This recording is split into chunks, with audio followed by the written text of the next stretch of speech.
Hello and welcome, everyone. Thank you for being here. I'm Mary Beth. This is our Six Figure Thursdays, and I am so excited that we have Linda Ann Stewart with us today. Welcome, Linda Ann. Well, thank you for having me. I'm delighted to be here. Good. So, Linda Ann is a focus coach. She's also a hypnotherapist, a speaker, and a writer. She works with female entrepreneurs like all of us and small business owners who are stuck and have gotten distracted by shiny objects. Can you relate to that? I think as entrepreneurs, we know there's so many wonderful things and we can get distracted and go all sorts of different directions with what we want to do. So Linda Ann helps empower entrepreneurs, female entrepreneurs and business owners to focus, master our mindset, and manage our priorities, and be able to manifest greater prosperity, well-being, and freedom. Sounds amazing, Linda Ann. Thank you. My pleasure. So tell me a bit more about you. Where are you coming from in the world right now? I live near Sedona, Arizona, and this fall I moved here 40 years ago this fall. Wow. So what originally took you there? I lived on the Gulf Coast of Texas, and wanted away from the humidity, the flatness. I needed rocks. I needed a drier climate, and I wanted a smaller town. Very nice. So tell me more. Where did you start in your career? What did you do first when you got into this? I started as a hypnotherapist, and I've been a hypnotherapist for over 30 years. And I had a private practice for many, many years. I still have one or two clients that I work with, ongoing clients. But about 10 years ago, I transitioned into doing business coaching because a lot of the work that I did with my private clients had, my specialties were stress management, self-esteem, and success programming. And all of those just fit right into with business coaching. That's what we need to do. Yeah, that makes a lot of sense. So transitioning into business coaching. And how long have you then been in that realm? It's been over a decade. I'm going to say probably, yeah, it's been over a decade that I've been doing it. And as a business coach, I'm working with people's habits, their mindset, their focus, and that sort of thing. Right. Right. So what do you find is challenging to most female entrepreneurs? What kind of common themes or threads do you hear? A lot of them have gotten stuck. And when they get stuck, as is typical, they start to kind of reach around trying to find something else that's going to get them unstuck. And when they do that, they start running after, well, they run it, chase after squirrels, shiny objects. And unfortunately, that digs a deeper hole for them. I can definitely relate to this. So it seems like if this is a common thing that you're hearing and seeing, why do you think that that's so common? What do you think is happening in order to cause that? Well, it's a symptom. A lot of people think the shiny object syndrome is, particular to a certain type of person, but not necessarily, because a shiny object syndrome is a symptom that there's something wrong with the approach to the business or the business itself. You're off track, you're off course, you're dissatisfied, you hit a snag, you're bored. So it's simply a signal that something's off. Something is off. So do you find that is all sorts of different things that could be off? Personal, professional, health, all that? Lots of things. And some of it has to do with not working through the issue, sticking to your plan. What the shiny object is jumping to something different that catches your attention, something that's easier or more interesting than what you need to be doing. And so when you do that, when you chase the shiny object, it creates confusion and even more stress. but there are a lot of things that cause the shiny object syndrome. And one of them is FOMO. You know what FOMO is, right? Fear of missing out. Yeah. Exactly. So if you've gotten stuck or you're getting bored or frustrated, you see somebody else doing something and it looks, oh, that looks really cool.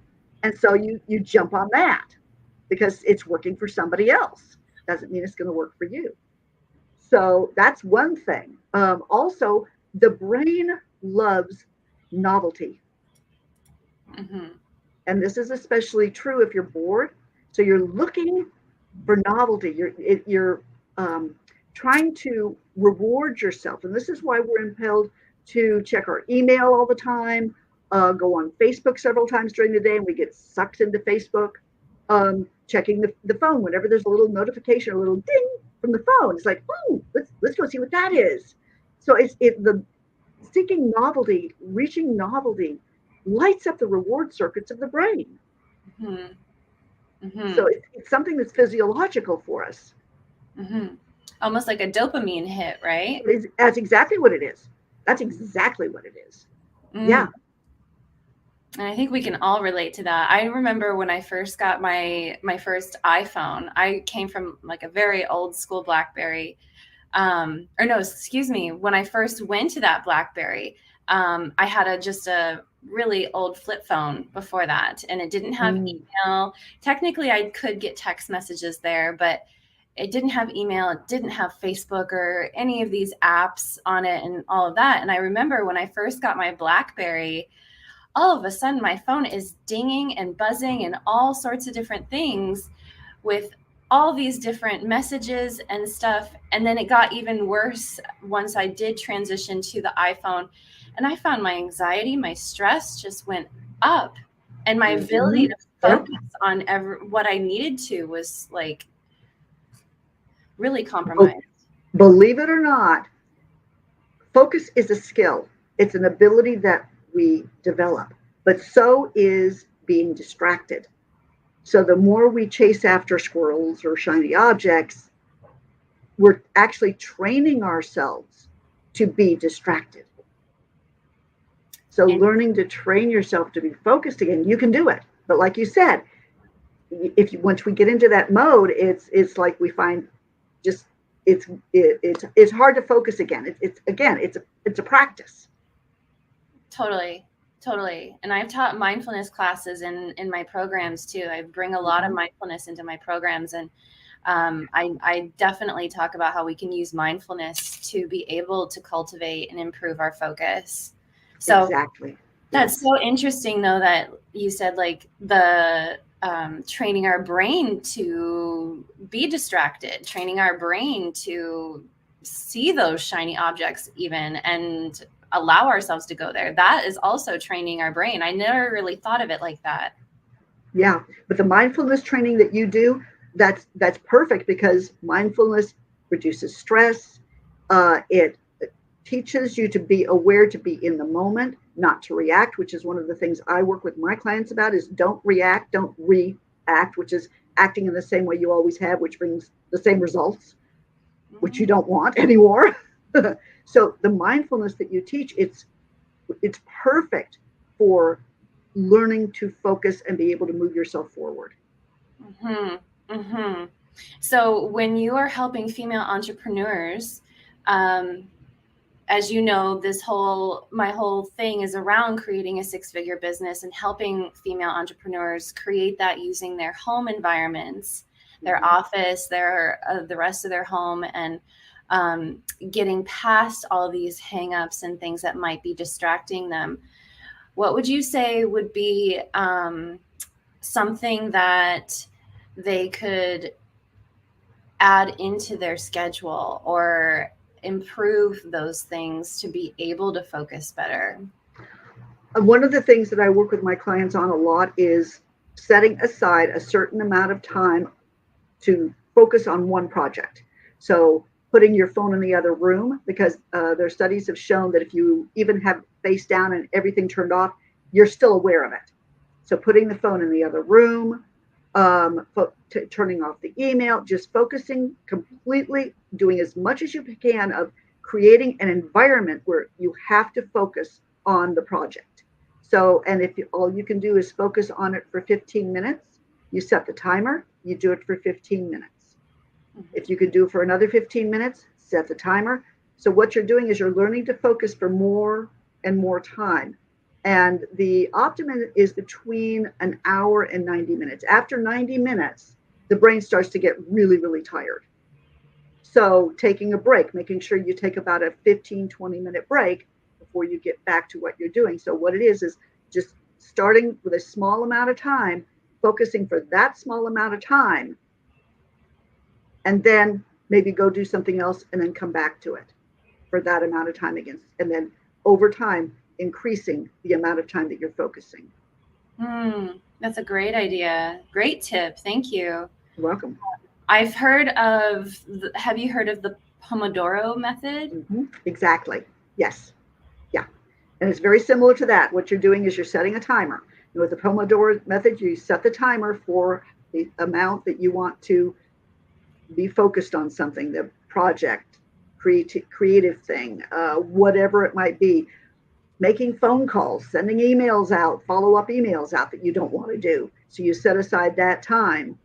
And when the timer goes off, it's like, okay, I've done that much.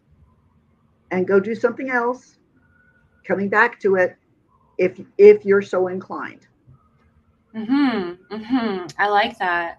It seems like you would get so much more done. You do. Yeah, multitasking is a myth. Because when you're multitasking, you're actually task switching. So your brain has to move from one task to another task, to another task, to another task. And every time you do that, it takes different studies have said it's between 23 and 30 minutes to get refocused on a task. So, I mean, imagine if you're multitasking, how much time you waste during the day and you never actually get anything moved to completion. Yeah, that's a really good point. I haven't thought of that like that. I can definitely be guilty of multitasking and trying to do 10 things at once. And I totally feel my stress go up when I am trying to do that, probably because what you're saying, we're trying to refocus every time we switch to the other task. And so that frustration, annoyance of still being with the other task when you're trying to do this one too.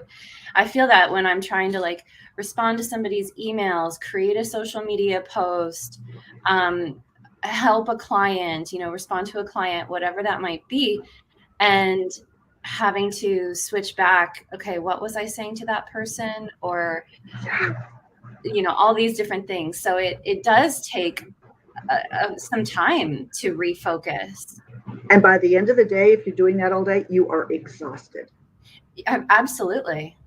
Absolutely. That's so true. It's amazing how exhausted we can feel at the end of our workday, even if we haven't really done anything physically.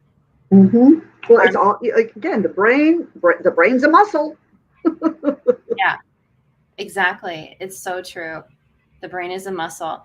So how else would you say the shiny object syndrome, or allowing our brains to go towards distractions, how would you say that impacts our life? In so many ways. I mean, we can get into overwhelm, and we all know that feeling where there's so much to do, and then we start looking for shortcuts or a magic wand, and there isn't one. Many years ago, I was in a coaching group, and I was working on, I'm trying to remember, I think it was 4 projects at once. And I'd been working on them for 2 years. And I was encouraged to focus on one of them, which I did. And in 2 months, I got it done, where I'd been circling with it for 2 years. So we can get into overwhelm. Overwhelm makes us feel stressed. And when we're stressed, well, we can't think straight. I mean, literally, when you are stressed, your brain is simply dealing with what's immediate, and you can't actually be creative or innovative. So there's that. When we talked about the reaction mode, because when you're in reaction, you're simply dealing with what's in front of you. Emails, phone, whatever grabs your attention at that moment, you're reacting. So you're not thinking things through as to, okay, what's the best way for me to accomplish this or deal with this. You're simply reacting, and that creates the stress response, which is fight or flight. And I mean, that's a whole other subject itself. But when you are in fight or flight, you are simply trying to deal, trying to handle. You can't be creative, you can't be innovative, you can't think things through and come up with another solution. Mm-hmm. So there's those, and then there's the wonderful feast or famine in business, Mm-hmm. which we all know about, because you start working with, okay, let me do marketing, and then you get response from that marketing, and so you're working with the response with the business, you're not marketing, and all of a sudden you've got this dry spell. And I had that in my hypnotherapy business. I would market. For me, was the best marketing tool I had was to have a free mini class on hypnosis, what it was, what it wasn't, and so forth. So I do that, and my schedule would fill, and then so I'd be too busy to do it again, and then all of a sudden I find, oops, no clients. So I'd have to kind of gear up to do the promotion and do the so inconsistent actions lead to inconsistent results. Take a deep breath into that. Inconsistent actions lead to inconsistent results. Yes. Yes. I think we can all relate to that. And as we are learning to be an entrepreneur, right? This is a learning process. Oh, yeah.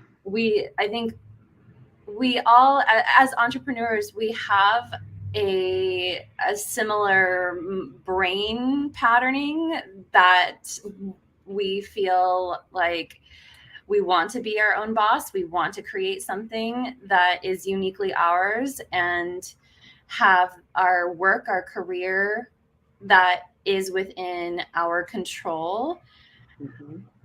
But we have to learn to be an entrepreneur though still, and we have to learn how to manage all of these things. And certainly when you're just starting out, it's mostly just you, or if you have a partner in business, it's you and the partner, right? So Mm-hmm. learning these things, and as you're saying, our mindset and being able to focus and not hear those distractions or not give into the distractions as Mm-hmm. often, but tuning that mindset. So would you say your clients that you work with, are they mostly early on in business? Are they kind of middle, or are they more established and just want to like fine tune things, or maybe all over the place? What would you say are the most common types of clients that you are attracting?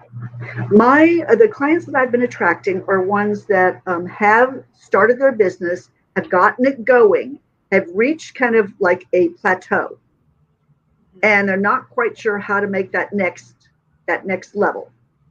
And so because they're not quite sure what their next stage or step needs to be, they start, like I said, floundering around looking for something, and they try to add things that they may not be ready for, are not appropriate for them, will not work for them specifically. I mean, I have to say, recently I had a situation where I was exposed to, that's really probably not the right word, um, in invited uh, to start making TikTok videos. And I thought, oh, well, that might be interesting because I already do videos.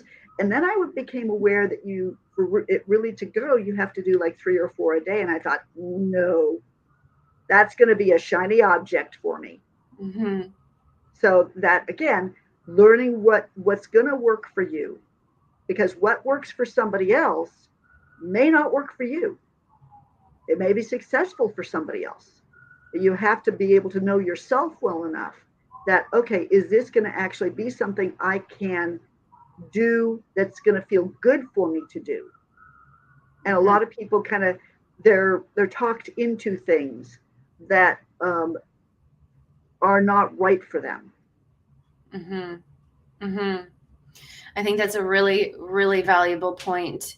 Um, I know when I first started in business, it was recommended, you need to do all the things. You need to do all the social media, Facebook, Instagram, LinkedIn. TikTok wasn't really around at that point, Yeah, Twitter. Um, so it was like, oh my God. And then as you get more into it, it's like, oh, there's supposed to be a different strategy to each one. Oh my God. And then as I've gotten more along, I've heard from a lot of my other coaches now and in the last couple of years saying focus on one and do mm-hmm. that one really well. And I think it also pertains Mm-hmm. to your target client, right? Where is your Mm-hmm. target client hanging out? If Yeah. they are more on Instagram or TikTok, like I have one of my colleagues who is a business coach for crafters and artisans and makers. And she says, my clients are not on LinkedIn. They're not Mm-hmm. on Facebook really either. They're on Instagram and TikTok. So she's Yeah, been working a lot on really building her presence on Instagram to start. So totally what you're saying, like knowing what you're doing, what is going to work for you and your business and your clients, and focusing there rather than just all over the place. exactly. Because if you're trying to do, well, if you're trying to juggle, unless you are a professional juggler, trying to juggle more than three things at a time is you're going to drop. You're going to drop possibly all of them. So true. So true. Yeah. And I imagine that the shiny object syndrome, if somebody has that actual syndrome, as we talked before about how it's not just being interested in all kinds of new things and experimenting. You had said that it's not experimenting, but it is actually a syndrome where you're training your brain to be that. I would Mm-hmm. imagine this has a lot of impact on your personal life as well, not just your professional life. Absolutely, because even in your personal life, I mean, I've done it in my personal life where it's like I start to do one thing and then I get distracted by something else, and I go and I do that, and then I get distracted by something else. It's like, wait a minute, what was my original thing? What was it? Oh, that's right, I was trying to wash the clothes, and so I've got a pile of clothes in front of the washing machine. I've got something else going on in the kitchen. It's like, so when you learn to focus, you're able to bring one thing to essentially completion, or at least close to it, before you go on to the next thing. And it actually focus lowers stress, Mm, because if you are working, essentially think about the flow, being in the flow. When mhm. you're in the flow, you're relaxed. Time goes by, you get things done. So that is focus. And so actually reduces stress. You are calmer and you're able to think more clearly. Mhm. Right. And so that's, whether it's in your work, in your profession, or at home, your whole life is going to respond a lot better. Mhm. Mhm. Definitely. The focus lowers stress. And I notice this when I'm out with friends, being on the cell phone. This bugs me so much. And sure, I'm guilty of it, on occasion. But I tried to date somebody one time and he was constantly on his phone when I was around. And it And makes you feel this small. I know. yeah, it made me feel like crap. And I was just like, okay, are you listening to me? Are you like, do you even want to be here? I don't know. And then when I Mm-hmm. would say something about it, he'd be like, oh, I'm listening. And it's like, so when I get together with my friends, I, just like you were talking about earlier, when you're doing your work, putting your phone in a different room, I try to do that for myself. Whenever I'm with someone, I shut my notifications off and I put my phone in my bag. Mm-hmm. And I do not take it out unless I need to look at the time, if I don't have a watch on or whatever. But because I want to be there, I want to be present with that person. Being present, exactly. And that's again, focus, being present in your business with the task at hand. That's why the mindfulness is so very important that you teach. Totally. So it's impacting us all over the place. Mm-hmm. Our relationships, our home, as you said, you start laundry and then, oh, I have this over here and oh, I have this over here. I have lots of clients that talk to me about that. They'll say, I get started on one thing and then I go to another and then I go to another and then everything's kind of started, but nothing gets done. Yeah, you've left a trail through the house. Yeah. This is really common too with decluttering. Like, we'll get into stuff, we'll pull things out, categorize, and then the fatigue sets in and we want to go do something else. Or as you said at the beginning, you're finding with clients, they get to a point and they get stuck. So I feel that, and I see that a lot with my my organizing and decluttering clients. They get to a point and they get stuck, and then they want to distract themselves.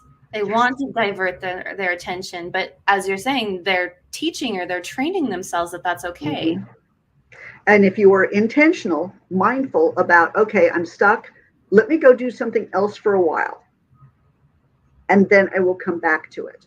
So you're able to kind of shift that energy of, I'm feeling stuck, let me go do something else for a few minutes, whether it's for 10 minutes, 20 minutes, half an hour. Coming back, you come back kind of with a fresh eye of what you're doing, towards what you're doing, fresh energy. Yeah. Kind of, yeah. Going back to that, the timer situation and focusing and identifying. So that being intentional with what you're doing. Exactly. To improve your focus. I'm just doing this. So yeah, being intentional with what you're doing to improve your focus. That's so true. And then of course that trickles into everywhere. So we've talked about the professional realm, our careers. When we're doing that as well, I just can't help but think about our clients.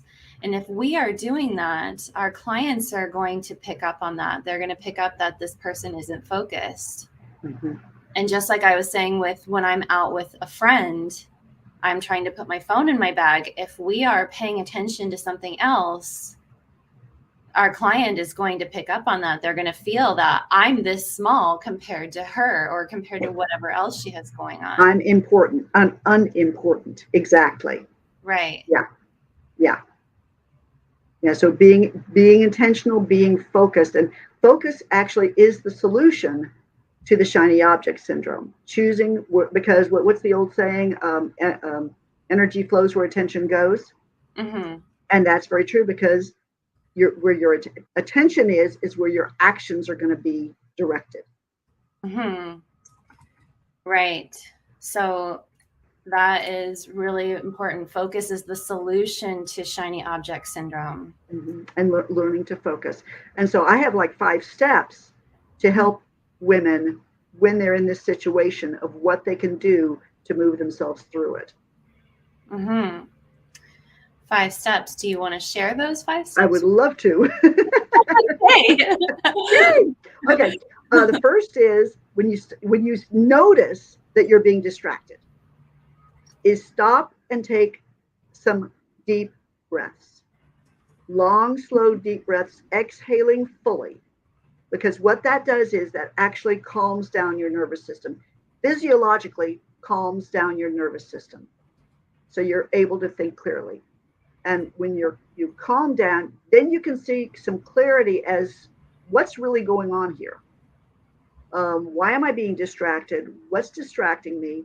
What can I do to get refocused? What's really important in this moment for me? Again, being mindful, being present, like you say. The number 2 is create a vision of where you want to go. This gives you a direction. There's a difference between goals and vision, as I learned in my hypnotherapy practice. A goal is a step that you take, a landmark that you achieve, that you move past as you are moving towards your vision. And you need to have a vision to be able to develop the steps to get you there, the goals to get you there. And when you're creating the vision, you also discover what your motivation is. Mm-hmm. Why do I want this? Mm-hmm. So that would step 2. Mm-hmm. Step 3 is the steps, developing a plan. Okay, what are the steps you're going to get me to? Like you said, a lot of people will try to do way too many marketing things instead of focusing on 1 or 2 Mm-hmm. that work for them. So the plan helps you make more informed decisions, and this will improve productivity, efficiency, effectiveness, and it will improve the bottom line because as you're taking those steps, then you're moving yourself forward. Mm-hmm. Which brings me to number 4, which is the F word we've been using is focus. Mm-hmm. You actually follow the plan. You move yourself towards that. You don't throw it into a drawer as some people have and then forget about it. I worked with a woman or I had a consultation with a woman who the year before had created this vision, this plan, and it wasn't until we were talking that she remembered it because she put it in a drawer and had completely forgotten about it, and then life had blown her in a different direction and one that she wasn't real thrilled with.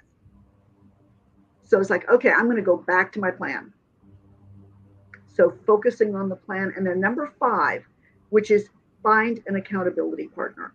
I really don't like the word accountable, empowerment partner maybe, but this is someone that can help keep you on course with your plan. It can be a colleague, it can be a friend, it can be a coach. Don't let it be a significant other because they can start to nag, and that's not good. But this is someone that you say, okay, you send them your intention. Again, coming back to intention, being mindful. This is what I plan to achieve in this next week. And then you check in with them. Was I able to? Yes, no, maybe this is what happened.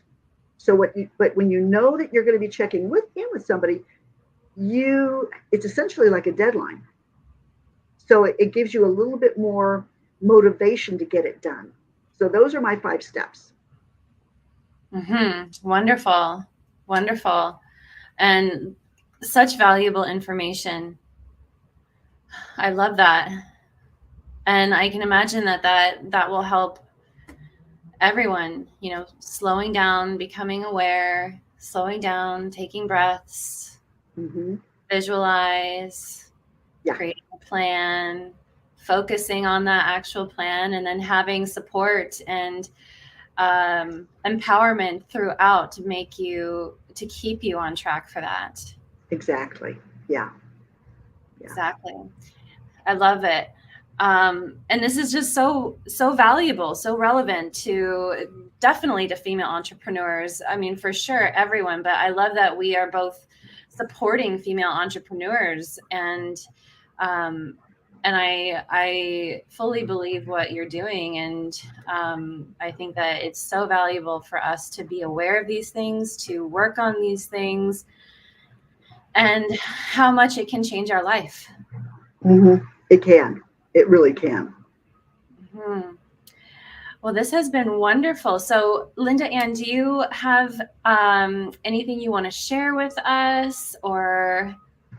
Yeah, I do. I have a free gift that essentially puts these things into place. It's a guide that you can use to create, okay, what's my vision? What's my mindset about it that will keep me going? What's the plan? And how can I stay focused? What will allow me to stay focused? And there's a planning guide along with a video that walks you through the steps with other tips and techniques of how to keep you on course. And the URL for that is setyourcourseguide.com.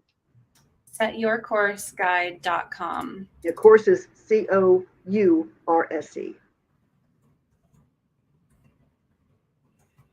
Setyourcourse.com. Setyourcourseguide.com. Okay. Ah!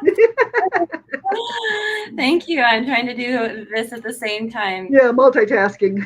Yeah, setyourcourseguide.com. And we'll put the link in the chat after this. Thank you. Go directly to that. But thank you, Linda Ann. That is such a valuable gift for all of us. We so appreciate it.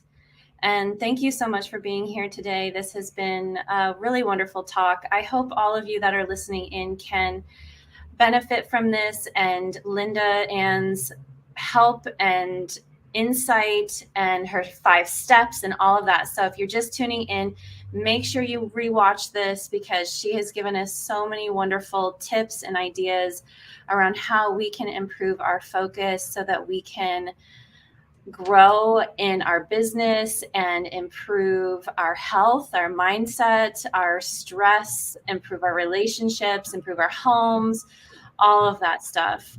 And don't forget, next week, I'm doing a 3-day masterclass on helping you grow that 6-figure business that you want. And the first day is going to be around mindset. So we are going to talk about the mindset that you need to have to be able to grow a 6-figure business. So make sure, if you haven't seen the details on that in the group yet, I will share that again.